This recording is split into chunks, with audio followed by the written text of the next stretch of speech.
He sighed and said to his wife, "What's to become of us? How are we to feed our poor children now that we have nothing more for ourselves?" "I'll tell you what, husband," answered the woman. "Early tomorrow morning we'll take the children out into the thickest part of the wood. There we shall light a fire for them and give them each a piece of bread. Then we'll go on to our work and leave them alone.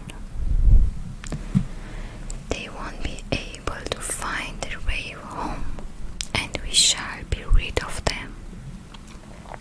"No," wife said her husband, "that I want to. How could I find it in my heart to leave my children alone in the wood?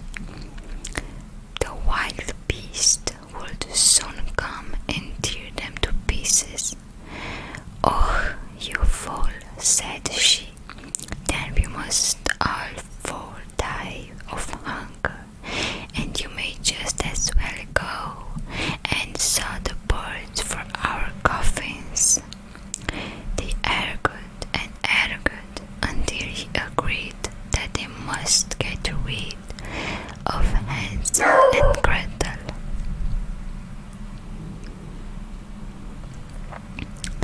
And saw the birds for our coffins. They argued and argued until he agreed that they must get rid of Hansel and Gretel. "But I can't help feeling sorry for the poor children," added the husband. The children too had not been able to sleep for hunger, and had heard what their stepmother had said to their father. Gretel wept bitterly and spoke to Hansel. "Now it's all up with us." "No, no, Gretel," said Hansel. "Don't fret yourself. I'll be able to find a way to escape. No fear." When the old people had fallen asleep, he got up, slipped on his little coat, opened the back door and stole out. The moon was shining clearly, and the white pebbles which lay in front of the house glittered like bits of silver. Hansel bent down and filled his pocket with as many of them as he could cram in. Then he went back and said to Gretel, "Be comforted, my dear little sister, and go to sleep. God will not desert us." And he lay down in bed again. At daybreak, even before the sun was up, the woman came and woke the two children. "Get up, you'll lie abed. We're all going to the forest to fetch wood." She gave them each a bit of bread and said, "There is something for your luncheon, but don't you eat it up beforehand, for it's all you'll get." Gretel took the bread and her apron, as Hansel had the stones in his pocket. Then they all set out together on the way to the forest. After they had walked a little, Hansel stood still and looked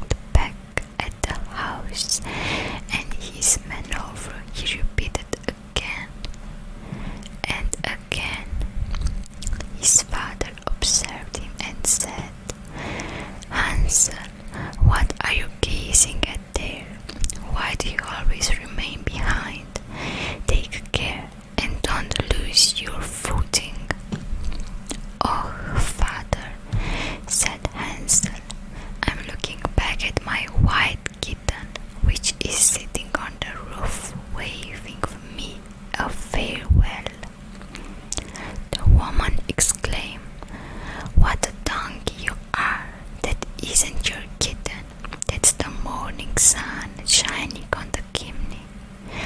But Hansel had not looked back at his kitten, but has always dropped one of the white pebbles out of his pocket on the bed. When they had reached the middle of the forest, the father said, "Now, children, go and fetch a lot of wood, and I'll light the fire that you may not feel cold."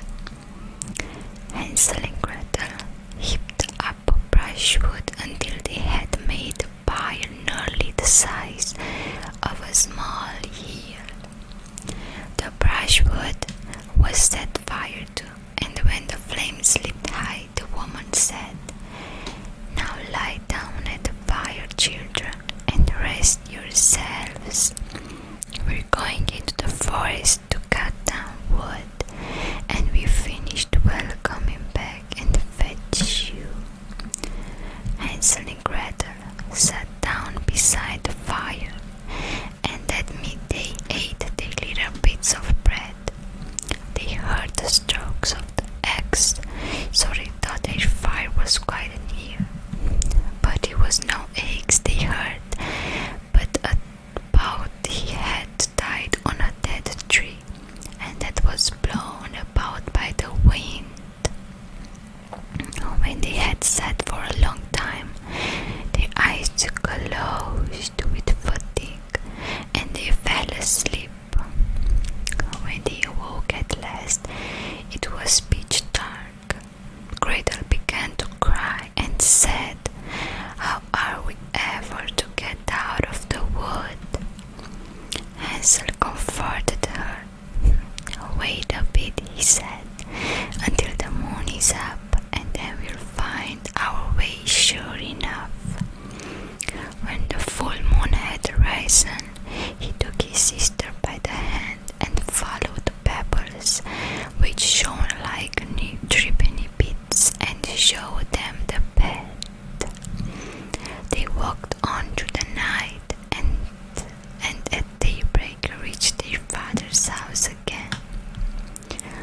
They knocked at the door, and when the woman opened it, she exclaimed, "You naughty children, what a time you slept in the woods too. We thought you were never going to come back." The father rejoiced, for his conscience had reproached him for leaving his children behind by themselves. Not long afterwards, there was again great dirt in the land, and the children heard their mother address their father thus in bed one night. "Everything is eaten up once more. We only have a loaf in the house, and when that's gone, it's all up with us. The children must be gotten rid of. We'll lead them deeper into the wood this time, so that they won't be able to find their way out again. There is no other way of saving ourselves." The man's heart smote him heavily.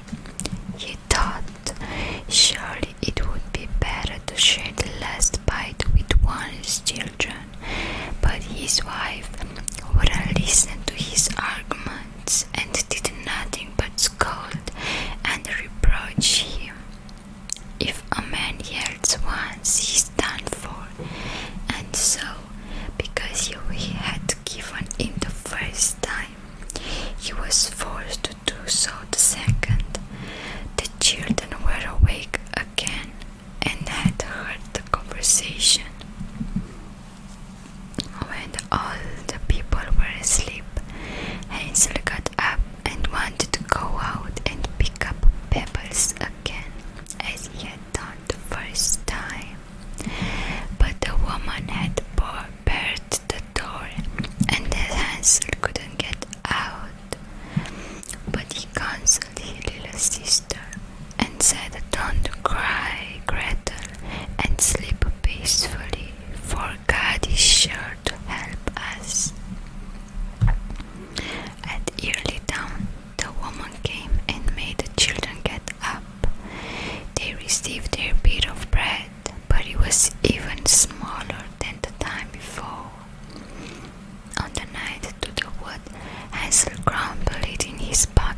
said the wife, "that isn't your beacon, it's the morning and the glittering on the chimney."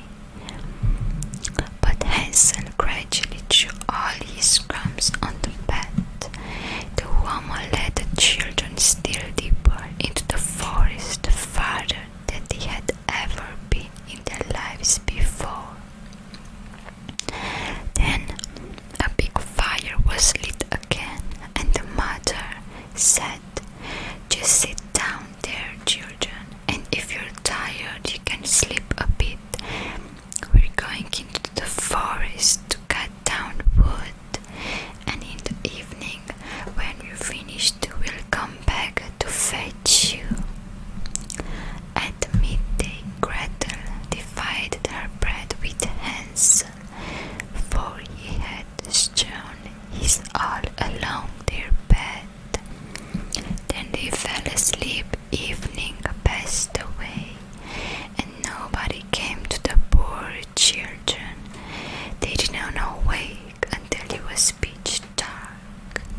And Hansel comforted his sister, saying, "Only wait, Gretel, till the moon rises. Then we shall see the breadcrumbs I scatter along the bed. They will show us the way back to the house." When the moon appeared, they got up, but they found no crumbs for the thousands of birds that fly about the woods, and the field had picked them all up. "Never mind," said Hansel to Gretel. "You'll see, we'll find a way out."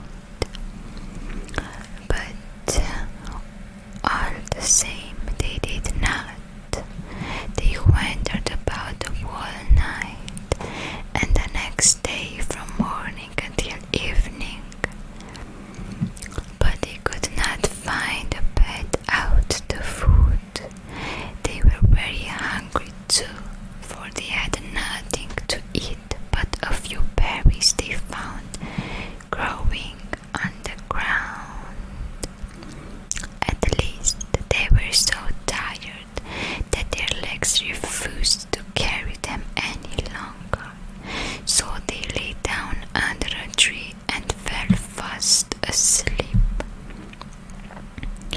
On the third morning, after they had left their father's house, they set about their wandering again, but only got deeper and deeper into the wood. And now they felt that if help did not come to them soon, they must perish. At midday, they saw a beautiful little snow-white bird sitting on a branch, which sang so sweetly that they stopped still and listened to it. When its song was finished, it flapped its wings and flew in front of them. They followed it and came to a little house on the roof, which it perched. And when they came quite near, they saw that the cottage was made of bread and roofed with cakes, while the window was made of transparent sugar. "Now we'll set to," said Hansel, "and have a regular blowout.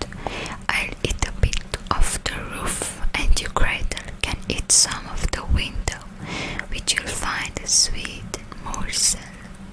Hansel stretched up his hand and broke off a little of the roof to see what it was like, and Gretel went to the casement and began to nibble at it.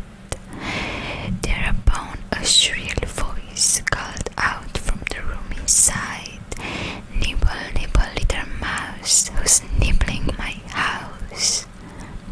The children answered, "'Tis heaven's own child,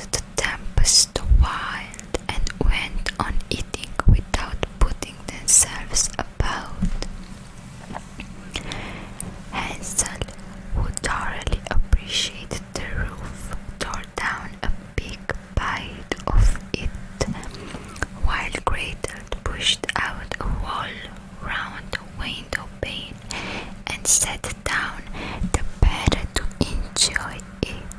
Suddenly the door opened, and an ancient dame leaning on a staff hobbled out. Hansel and Gretel were so terrified that they let what they had in their hands and fall. The old woman shook her head and said, "Oh, ho, you dear children, who'll let you here? Just come in and stay with me. No ill shall befall you." She took them both by the hand, led them into the house, and laid the most sumptuous dinner before them. Milk and sugared pancakes with apples and nuts. After they finished, two beautiful little white beds were prepared for them, and when Hansel and Gretel lay down in them, they felt as if they had gone to heaven. The old woman had appeared to be most friendly, but she was really an old witch who had waylaid the children and had only built a little bread house in order to lure them in.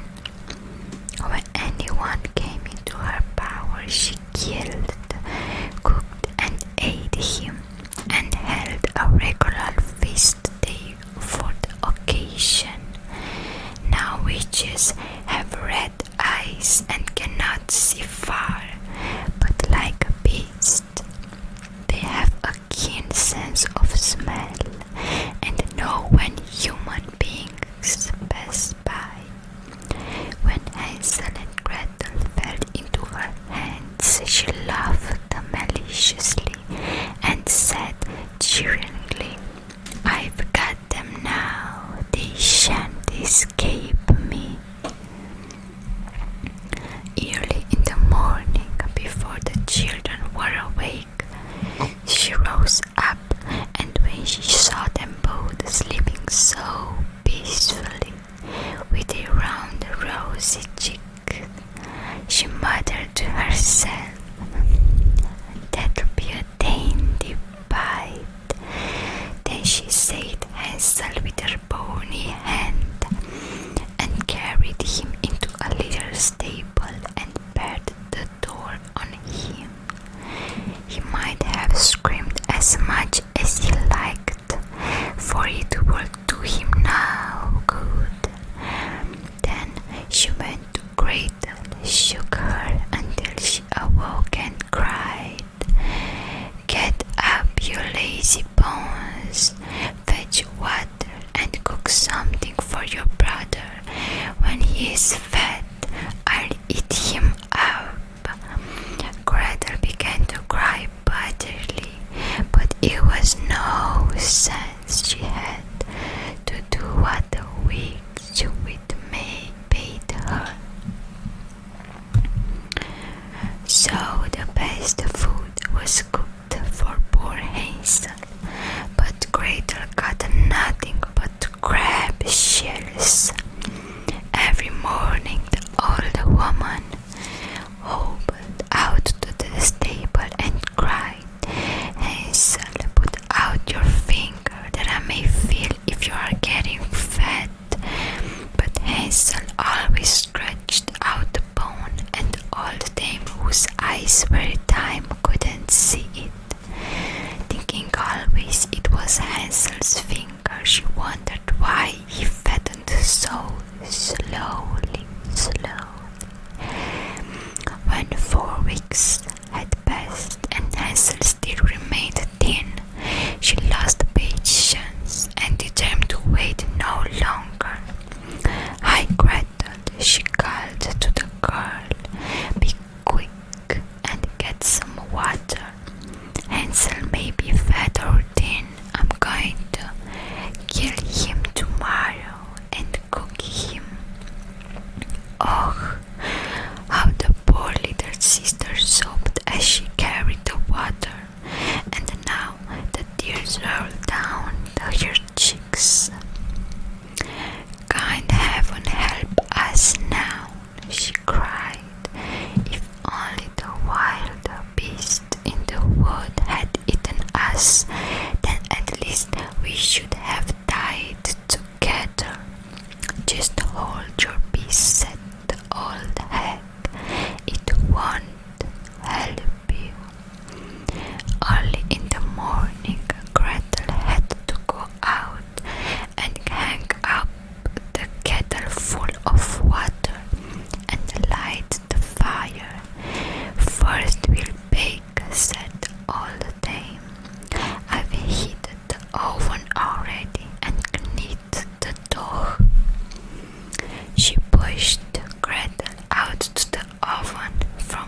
fiery flames were already issuing. "Creep in," said the witch, "and see if it's properly heated so that we can shove in the bread." When she had got Gretel in, she meant to close the oven and let the girl bake, that she might eat her apple too. But Gretel perceived her intention and said, "I don't know how I'm to do it. How do I get in?" "You silly goose," said the hag. "The opening is big enough. See, I could get in myself." And she crawled toward it and poked her head into the oven. Then Gretel gave her a shove that sent her right in, shut the iron door, and through the boat. Gracious, how she yelled! It was quite horrible. But Gretel fled, and the wretched old woman was left to perish miserably. Gretel flew straight to Hansel, opened the little stable door, and cried, "Hansel, we are free. The old witch is dead." Then Hansel sprang like a bird out of a cage when the door is opened. How they rejoiced, fell on each other's necks, jumped for joy and kisses one another.